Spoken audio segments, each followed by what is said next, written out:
Good afternoon, students. Welcome again to a new session at Educators Plus. I am Akarshi, your English faculty at Educators Plus.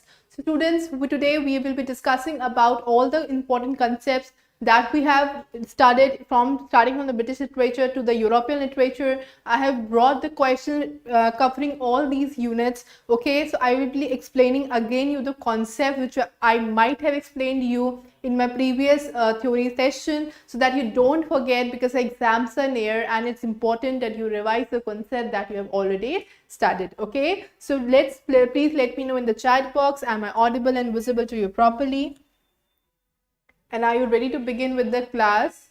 I hope you have enjoyed the last session and you are geared up for this session of PYQ. Okay. Yes.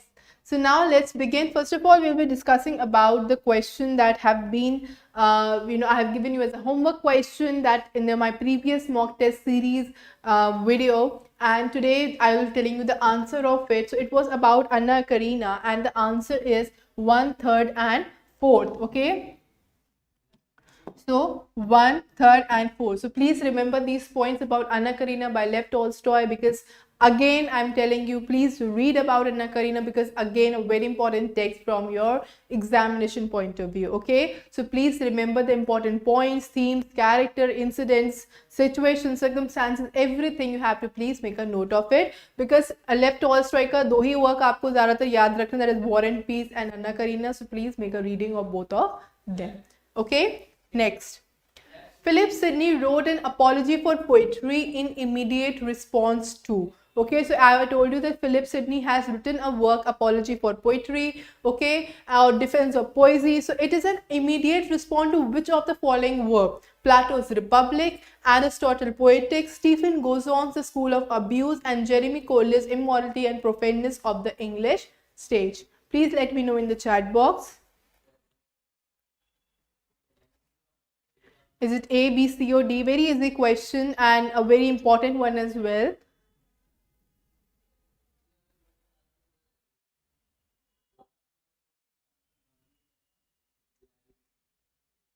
Yes, is it A, B, C, or D? Okay, so the answer is C, Stephen Gozon. So when I was teaching you Philip Sidney, I told you that he is known as the epitome of mankind. Why? Because when he was fighting during the Battle of Jutphen, he got injured. Even his fellow soldiers were also injured. Okay, but still he offered water to a fellow soldier so that he doesn't want him to die. So you are offering a water to your enemy. So it is kind of considered to be a human nature, and that's why he is known as epitome of mankind. Okay, and he's also known as Renaissance man, and he has written a pamphlet known as Defense of Poesy and Apology for Poetry, and which was a reply to Stephen Gozon's famous pamphlet, that is School of Abuse. Now what happened is Stephen Gozon has read Plato's charges against poetry, and Plato in his charges against poetry said that poetry makes us feminine and immoral, and said that the poetry should be banned in idle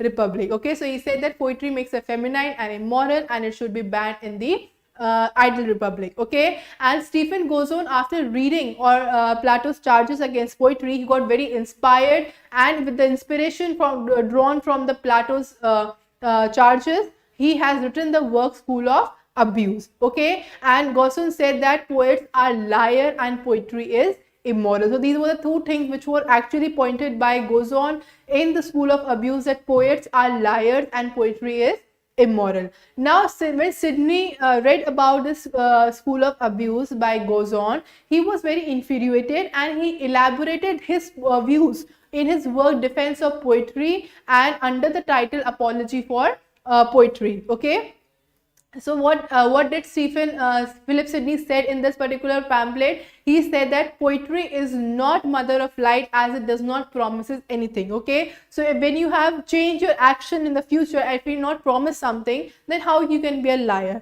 So he said that poetry is not a mother of light, as it does not promises anything, and poetry does not evoke our emotions to make us weak, rather it makes us strong. Okay, if a person has emotion, that doesn't mean he's a weak person. It means that his emotions are so strong that he is able to live different kind of emotions in his lifetime. Also, he said that poetry does not evoke immorality, but it actually, portrays or help us to understand that one will be punished. Okay, so I mean, if you are immoral, you will be punished. This philosophy, poetry, helps us to understand. So this was something, a counter statements given by Sidney for the Stephen Gozon school of abuse. Yes, okay, and this Philip Sidney became the first critic to reply to Plato charges against poetry. So please remember, he became the first critic to reply to Plato's charges against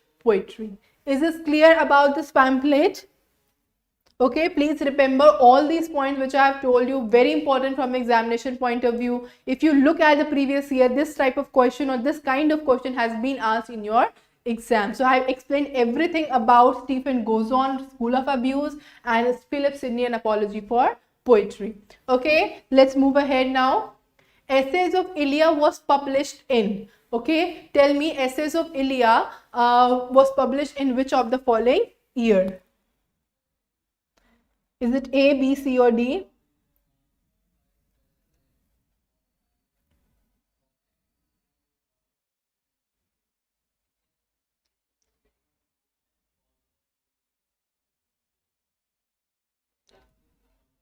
Yes. What do you think? It is 1800, 1823, 1827, or 1850?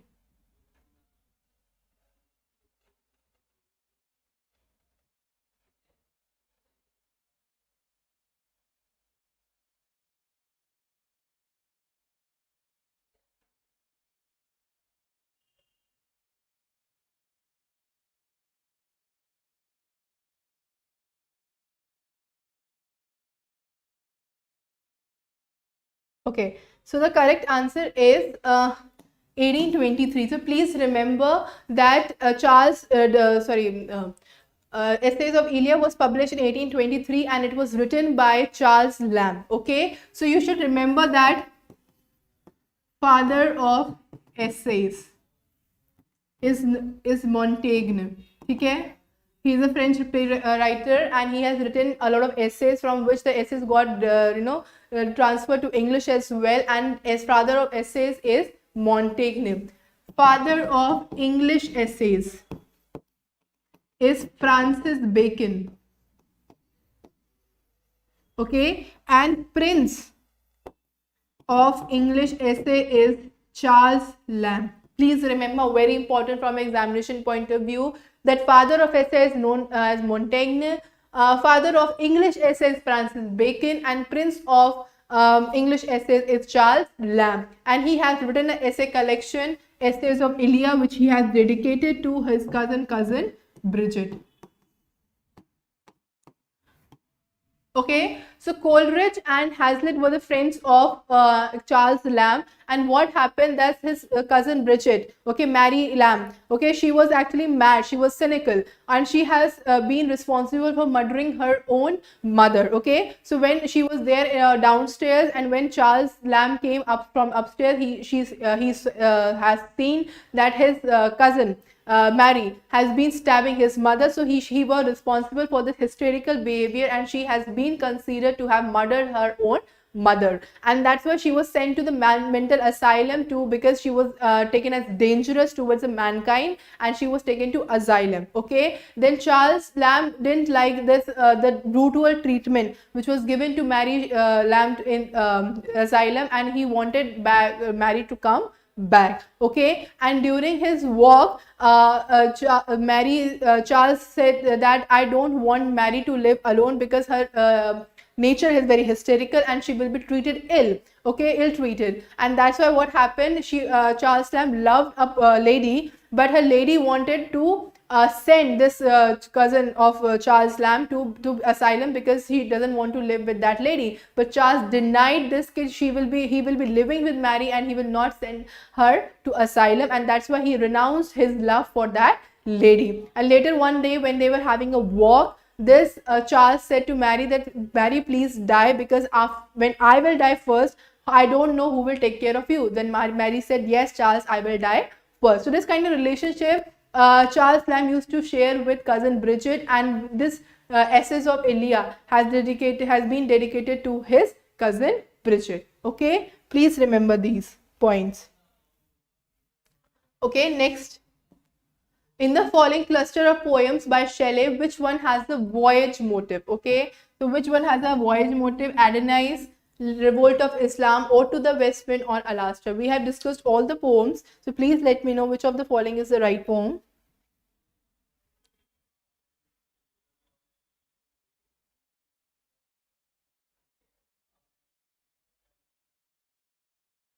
And please like the session as well.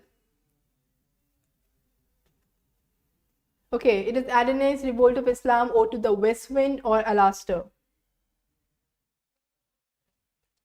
Fine. The correct answer is Alastor. So we have discussed about P.B. Shelley. Okay, and I told you that P.B. Shelley is a lyrical poet and he belonged to the second generation of the romantic poet. I told you second generation like Keats, Shelley, and Byron. These were the second generation romantic writers and they were subjective in nature. Whereas the first generation writer, that is Wordsworth, Coleridge and Southey, they were the lake poets and they were actually having a philosophical view towards the writing in English. Okay, and Shelley was a lyrical poet and he was a husband of Mary Shelley. Okay, and he was a son-in-law of William Godwin as well, and he belonged to the second generation of romantic writers. And he in his writing used to combine abstraction and passion, moralizing the self-indulgence in his poetry. Okay, so like Wordsworth used to look to the nature for the inspiration and he used to combine some abstraction and passion, a kind of a moralizing tone was there, self-indulgence is there in his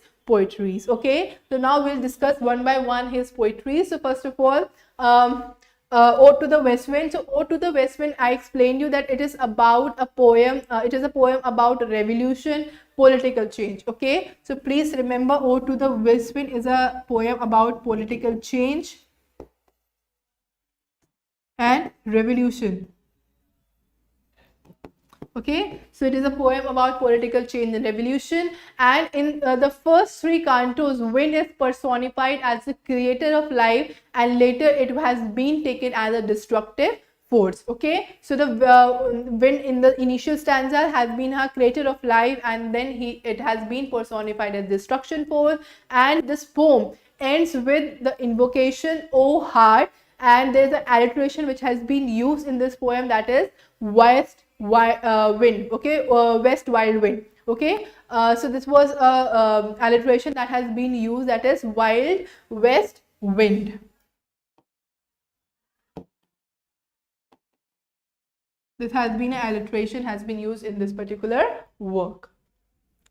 Okay, next is next is Alastor. So now Alastor is a spirit of solitude. Okay, so Alastor is one name, or this poem is also known as a spirit of solitude. Please remember this point. Alastor is also known as the spirit of solitude. Okay, the spirit of solitude, and the name has been derived from the Roman mythology, means an evil genius. Now what happens in the Alastor? The speaker recounts the life of a poet, and the poet rejects in his dream an Arab maiden. And why he has rejected this Arab maiden? He has rejected this Arab maiden in the search for an idealized embodiment of woman. So he want to meet an idealized embodiment of the women, and that's why in his dream he has rejected Arab maiden. And please remember, a voyage is a theme or a motive in Alastor work. Okay, next is Revolt of Islam. This poem, as its title signifies, it has nothing to do with the religion Islam. So basically, Revolt of the Islam is also known as Laon and Cynthia.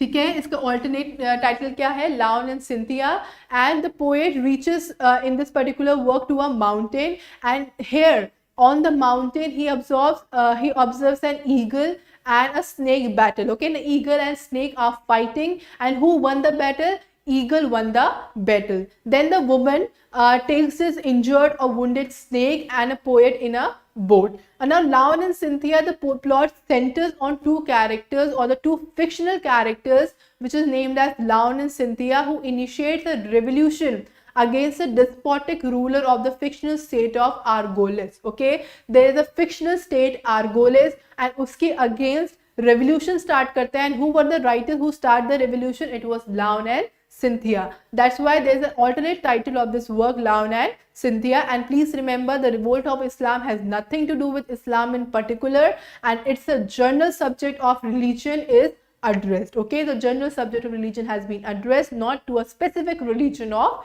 Islam. And this work is a symbolic parable of liberation and revolutionary idealism, which has been portrayed with disillusionment with the French Revolution as well. Okay, so basically nature for for Wordsworth was a beauty, was beloved, but nature for Shelley was a revolutionary spirit, and this revolutionary spirit has been portrayed in most of his works. Fine. And similarly Laon and Cynthia may be same revolutionary spirit portray hua hai.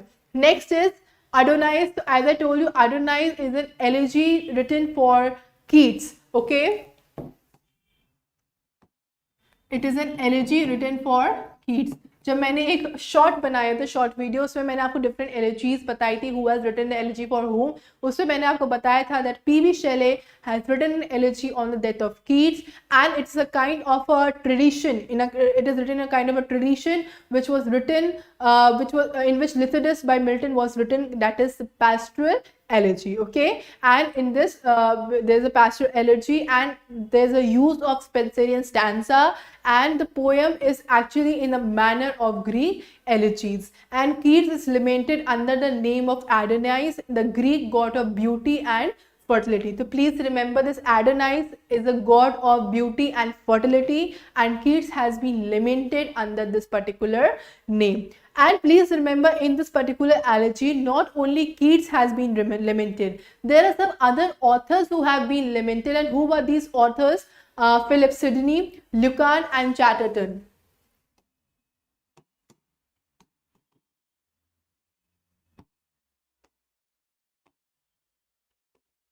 Okay, all these authors are also being limited in the work Adonais. Okay, so Philip Sidney, Lucan and Chatterton are also lamented, and who mourns them? Nature mourns them. Okay, so it is a loss of nature, so nature mourns them. And there's a spirit named as Urania also in this work, who also laments, but later he consoles the other mourners that Keats has become an eternal spirit, and he has become free from the attack of the reviewers. Okay, so though other reviewers who used to attack Keats, he has become freed or liberated from that attack, and he has become an eternal spirit. Who said this? This was said by a spirit named as Urania.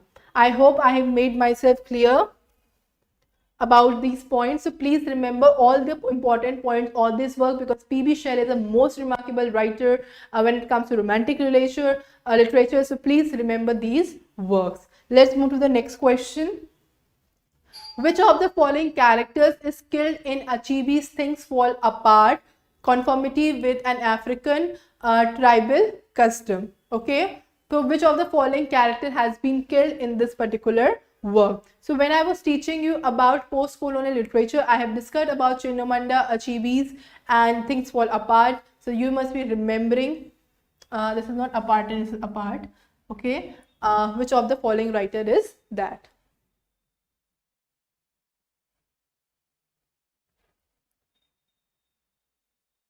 Please let me know in the chat box.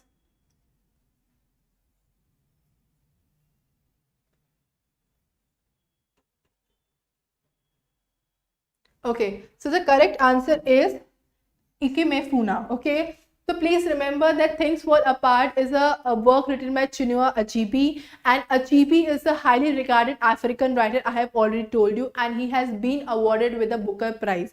Okay, and Things Fall Apart is an English language novel by a Nigerian author Achebe, that is Chinua Achebe, and this novel shows the life of a person named as Okonkwo.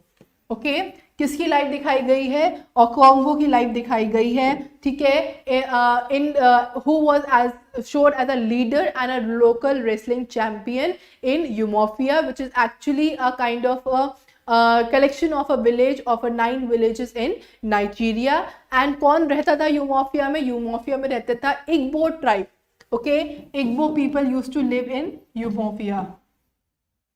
And who was Okongwu? Okongwu was a leader and a local wrestling champion. And मैंने आपको ये भी बताया था कि this title of Chinua Achebe has been derived from W.B. Yeats' Second Coming. Question of NET previous years. कि The Things Fall Apart has been taken by W.B. Yeats' Second Coming. ठीक है, सेकेंड कमिंग का जो title है, it has this phrase has been taken from W.B. Yeats' Second Coming as the title of Things Fall Apart by Chinua Achebe, and it has an immense impact upon the African literature, and it is actually set in Achebe's Nigerian village, and it tells the story of Okongwu. And please remember this work, Things Fall Apart, No Longer at Ease, and Arrow of God. These were actually known as trilogies, or Okongwu trilogy, or you can say African trilogy. Things Fall Apart, No Longer at Ease. जिन्होंने मेरा वो lecture नहीं देखा, I am repeating for them so that you should remember. Things Fall Apart, No Longer at Ease, Arrow of God. These are known as African trilogies, the Okongwu trilogy, because they have similar setting and the character. Okay, and please remember why this Ikemo was killed, because Okongwu का जो real son था, the real same name was Nowe. ठीक है, but this Nowe was not masculine enough to be a new king. Okay, वो एक king के लायक नहीं था. He was not masculine, he was not brave, he was not having the qualities that are actually expected in a ruler. ठीक है, and that's why he has adopted, Okongwu has adopted another person, that is Ikmefuna. Okay, when the village actually conspired against the killing for Ekmefuna, Okongwu was also a part of it, because he cannot voice against the villagers. Okay, and when this Ekengwu was killed, because he had all the qualities to be a king, and he was liked by Okongwu a lot. But when he was killed, Okongwu also becomes separated from Nowe, because he now has lost the emotions and feelings to love a son. Okay, so that was the story about Things Fall Apart, and the important points which I have told you. Please remember all these points. Okay, next, the wife of Bath philosophy of marriage shows that she is a strong person with keen awareness of her own rights, tends to say one thing and do the opposite, cares only for pleasure, not for right and wrong, trusts thought too much instead of feeling. Which is the correct option?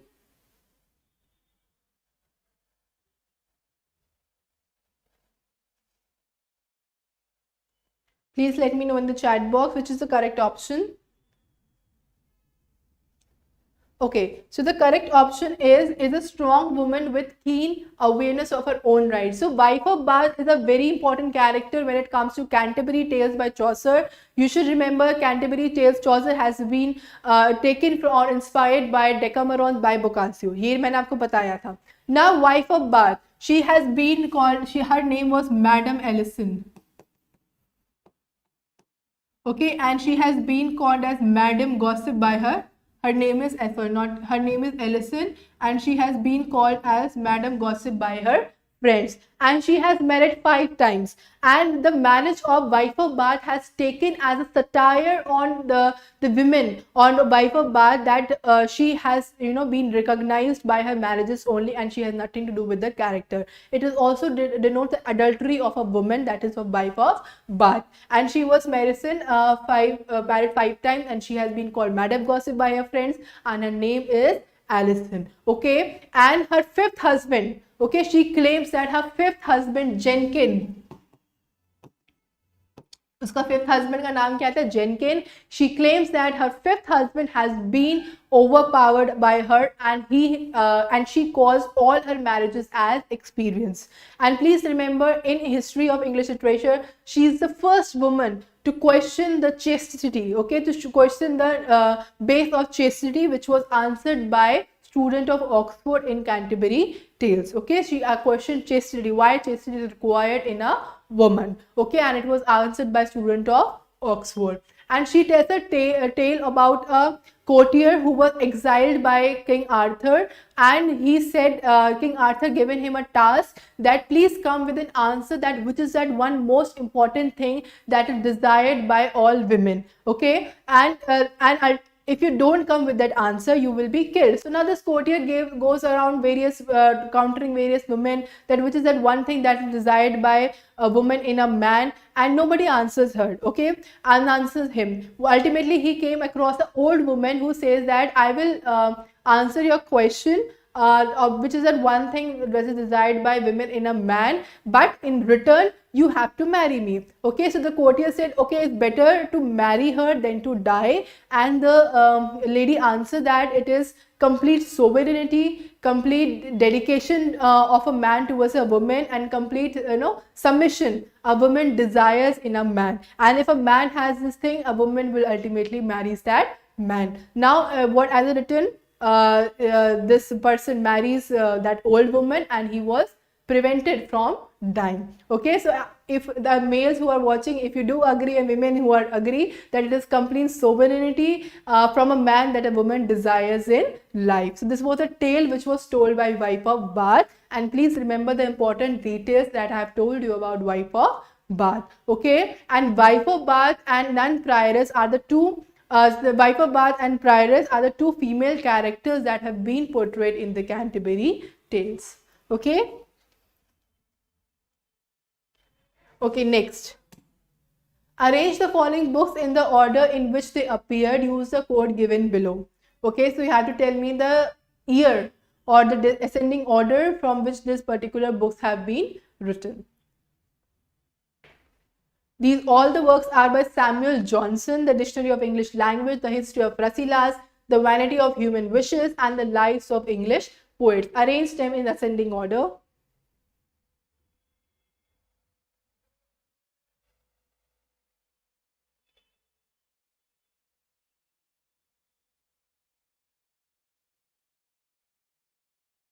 Okay, so the correct answer is third one, second, and fifth. Okay, so please remember this work, the Dictionary of English Language. That first comes the Vanity of Human Wishes. So I have explained about the Vanity of Human Wishes, that it is a 10th satire of Juvenal which was imitated over here. Okay, so Vanity of Human Wishes is a imitation of 10th satire of Juvenal.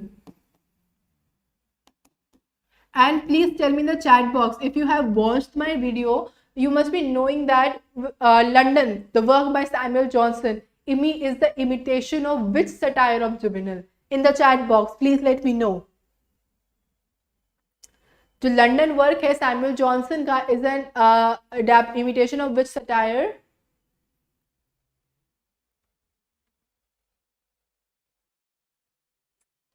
Okay, so the London is a work of the third satire of Juvenal, and the Vanity of Human Wishes is a imitation of the 10th satire of Juvenal, and it is a kind of a moral satire on human frailties. Okay, and in this particular work, Johnson advocated that God can be attained through virtue only, and this is the first published work by Johnson with its name on the title page. Okay, and please remember the Vanity of Human Wishes has been written in 1749. Okay, 1749 में Vanity of Human Wishes लिखा गया था. Then comes the Dictionary of English People, which was written in 1755. 1755 में Dictionary of English Language लिखा था. And please remember, Johnson called his dictionary as Vasta Mole Superbus, that is proud of its great bulk. वो so bulky dictionary that Johnson ने क्या बोला था, that his dictionary is Vasta Mole Superbus, proud of its great bulk. And who has given the money to Johnson to write the dictionary? It was Philip Stanhope. ये मैं सब पढ़ा चुकी हूँ. I'm just revising the concept so that you don't forget. Okay, it was Philip Stanhope who has given the money to Johnson to write his dictionary. Okay, so that's why this dictionary has been published in 1755, and it's one of the largest, a great bulky dictionary. Okay, next come the History of Rasselas. So please remember, the History of Rasselas has been written by Johnson to actually in a very hurried way by because he needed money to cremate his mother. Okay, so it was written in a single evening because Johnson needed money to cremate his mother, and this was a kind of a failure. And what is the subtitle of this particular history of Rasila? That is Prince of Abyssinia. Prince of Abyssinia is the subtitle, and it has been written in 1759 to 1749, 1755, 59. And the fourth one is the life of the English poet. Very important work. In this, he has actually written the lives of 52 poets, and all the people whom the Johnson has written have died till that time. Even Johnson's biographer James Boswell has also died at that point of time, but Johnson didn't mention him in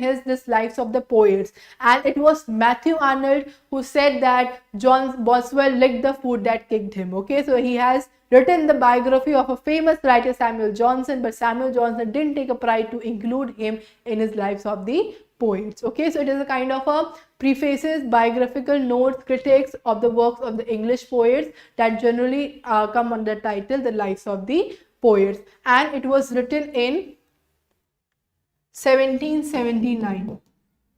ठीक है, 1779 में इसको लिखा गया. So now you can easily find out how it has been chronologically arranged.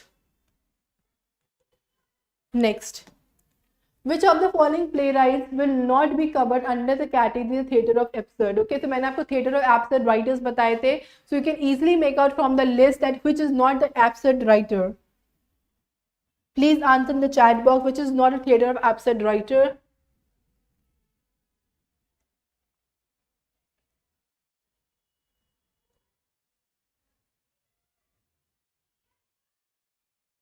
Which of the following is not a theatre of absurd writer?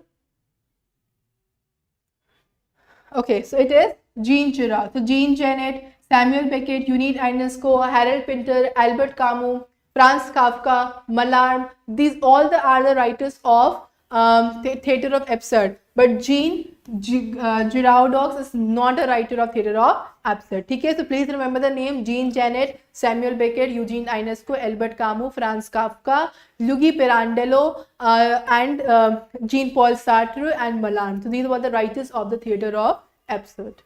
Next, Dryden's dramatization of Paradise Lost is entitled. Okay, so मैंने आपको पढ़ा रखा है कि Dryden has, yes, very good, Devendra, it is B. Okay, Dryden's dramatization of Paradise Lost is entitled which of the following? Name. All for Love, The State of Innocence, Annus Mirabilis, or Reggio Medici. Please let me know in the chat box. ये सब मैं आपको पढ़ा चुकी हूँ. I'm just repeating the concepts. Okay, so I will be telling you about these works as well because I have already taught these works.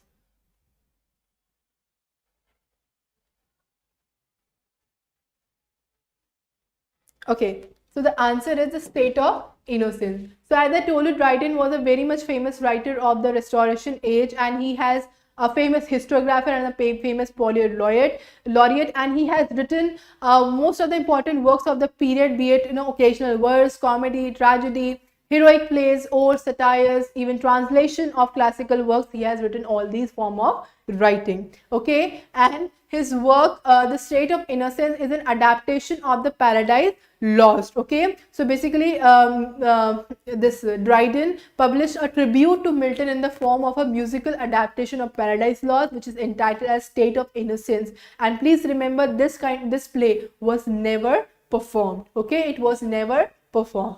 Next is All for Love. Now this work, All for Love, is again a very important work by Dryden, and it's a reworking of the story of Shakespeare, Antony and Cleopatra. Okay, like this State of Innocence in the musical adaptation of Paradise Lost. All for Love is from Antony and Cleopatra. Okay, it is an adaptation of the work of Antony and Cleopatra, and please remember, it is a neoclassical tragedy. Next is Annus Mirabilis. So this is a work in which he celebrated great years of wonder. Okay, so he has celebrated the naval war of the Dutch, the Great Fire of London, okay, the retreat of the Dutch authorities, all these events he has celebrated in this work, and that's why this work has been known to commemorate the years of wonder. Okay, so that is the Annus Mirabilis. Next is Religio Medici. Again, it is a very important work, and it is this particular work shows Dryden's keen interest in theology, which is the study of religion. Okay, and in this poem has been written in 456 lines, and it is written in heroic couplets, and it is a long religious poem. What it argues Christianity over deism, the Bible as the road of salvation, and the Anglican Church over the Catholic church. ठीक है, Christianity को किससे ऊपर रखा, डीजम से ऊपर रखा, Bible को क्या बोला है, Bible is the guide of salvation, and Anglican church is more important than the Catholic church. So these views were put by Dryden in Religio Laici. Christopher Marlowe wrote all the following plays except. Okay, कौन सा play Christopher Marlowe ने नहीं लिखा है? In the chat box. Is it Tamburlaine the Great, the Jew of Malta, Richard III, or Edward II? You must be knowing the answer.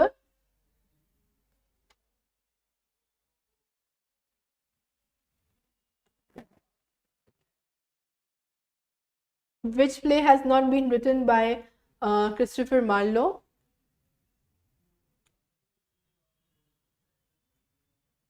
Okay, so the correct answer is Richard III.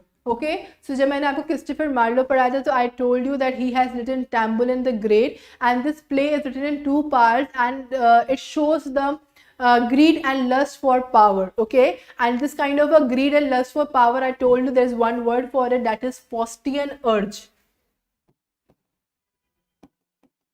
क्या होती है Faustian urge? जो greed and lust for power होती है, and this has been shown in the ruler Tamburlaine. Okay, next is the Jew of Malta. Now this Jew of Malta, you can say that it is published during the when Marlowe was living as a writer, and the story depicts the lust of a Machiavellian character who, and what was it like? Faustian urge is a greed and lust for power. Similarly, there is a name as Machiavellian character, and what do you mean by Machiavellian character? That is the character who is highly ambitious. Okay, and who was that ambitious character in Jew of Malta? It was Barabbas. It was Barabbas. Okay, and उसका slave का नाम क्या था? Ithamor was his name of his slave, and Barabbas and his subsequent death was the main plot of this Jew of Malta. Yes, very good, Devendra. It is C.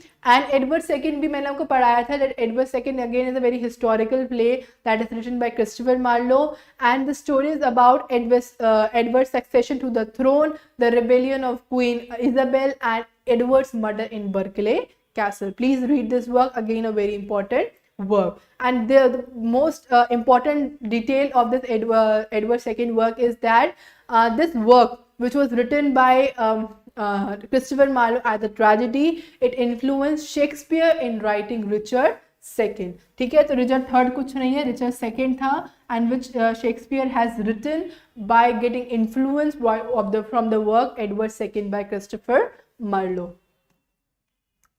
Literary works such as Charles Dickens, David Copperfield, Samuel Butler's The Way of All Flesh, and James Joyce's A Portrait of an Artist as a Young Man provide example of which of the following novelists form. Okay, new novel, epistolary novel, Bildungsroman novel, historical novel. Please let me know in the chat box.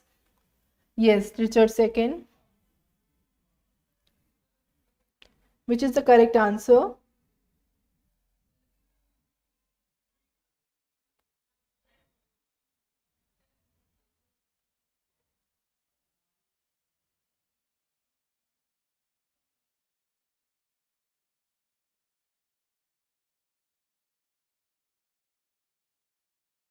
Please let me know in the chat box.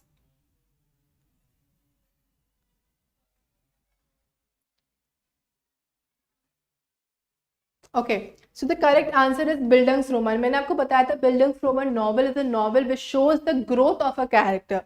Character was zero, and during the course of his journey in life he reaches to 100 place. ठीक है, वो कुछ भी नहीं था, nobody knew him, he was a normal person, but he become a writer, or he become a painter, or he become whatever it is. So he has got the recognition, and it shows the growth of his character. That kind of a work is known as Bildungsroman novel. And his सारी works, the Dickens का Copperfield, Samuel Butler का The Way of All Flesh, and James Joyce Portrait of an Artist, all are Bildungsroman novel. It shows the growth of the character. ठीक है, and what is you mean by epistolary novel? Epistolary novel is a novel in the form of letters. Okay, जब आप letters को combine करके एक novel के form में बनाते हो, that is the epistolary novel. And the famous example is Frankenstein by Mary Shelley. It is a kind of a epistolary novel. Okay, and please remember the Charles Dickens की जो work है David Copperfield, मैंने आपको बताया था, it is a builders-Roman work, and it is also known as pseudo autobiography, and David is adopted by Aunt Betsy in this particular work. Okay, so this David Copperfield is also known as pseudo autobiography. Fine.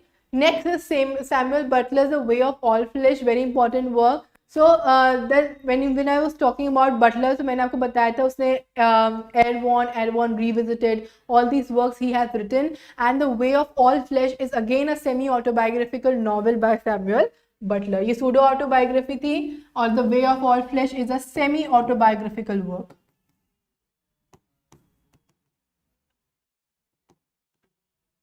It is a semi-autobiographical work.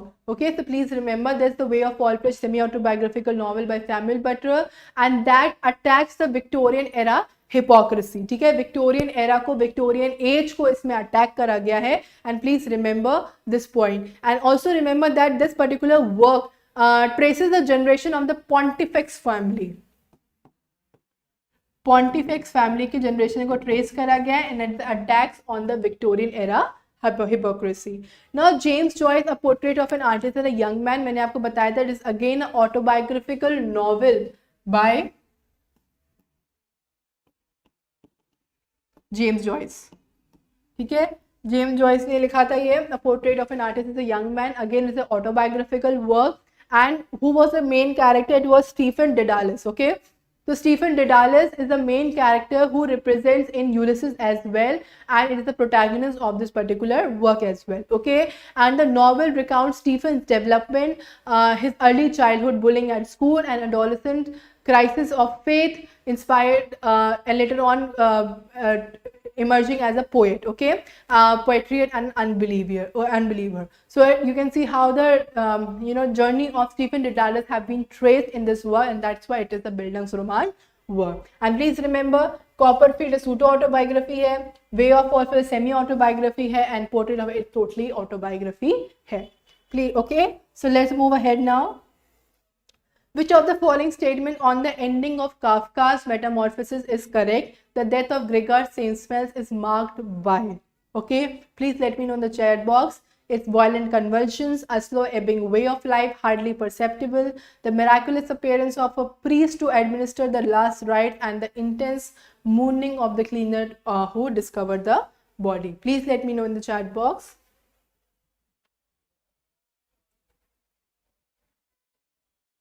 Which is the correct answer?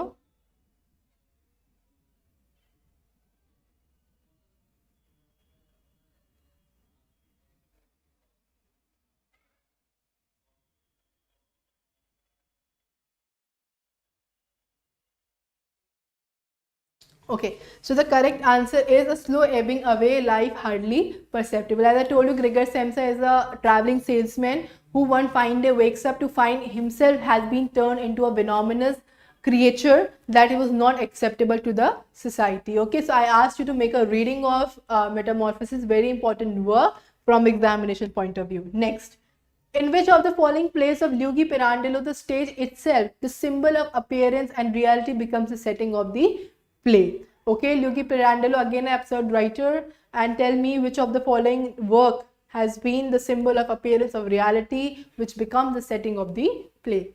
In the chat box.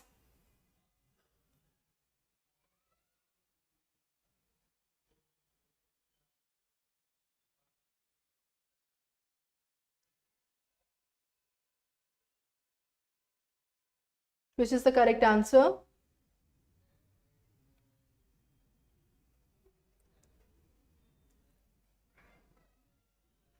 Okay, so the correct answer is Sixth Character in Search of a Author. This is a very important work by Luigi Pirandello, and in this particular work, there is a group of actors, okay, who are preparing to rehearse for Pirandello's play, and by starting the rehearsal, they are uninterrupted by arrival of six characters. Okay, so they were interrupted by six characters, and who were these characters?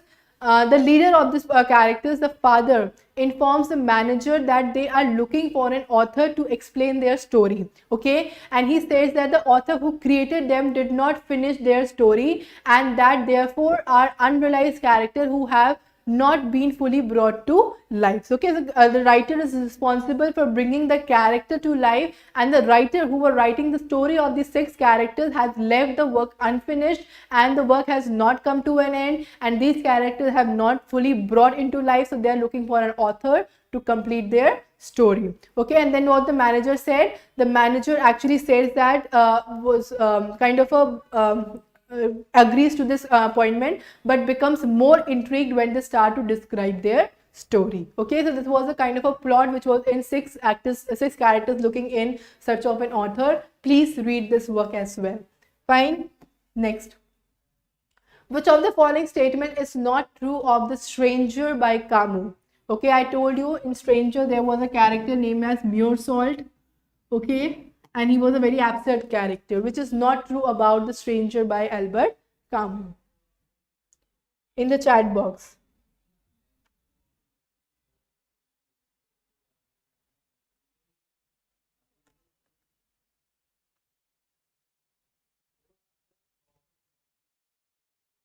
Okay, so the correct answer is it is realistic novel true to the locale it depicts. It's not a realistic novel, it is an absurd novel which shows the meaningless of life. Okay, so that's why this statement is wrong.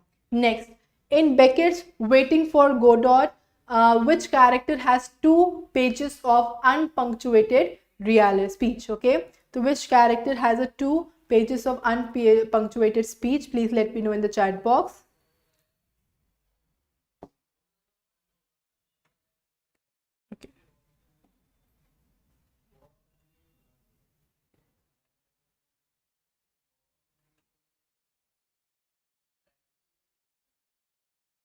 Okay, so the correct answer is Lucky. So I told you Lucky is Samuel Beckett, representation of Samuel Beckett, who has represented as a slave in this particular work, and Pozo is James Joyce. James Joyce है ये, and who has been taken as a master because this Samuel Beckett used to work as a secretary for James Joyce. Next. Which of the following statement is not a correct description of the Pope's the Dunciad? Okay, so which of the following is not a correct description of the Pope's Dunciad? Please let me know in the chat box.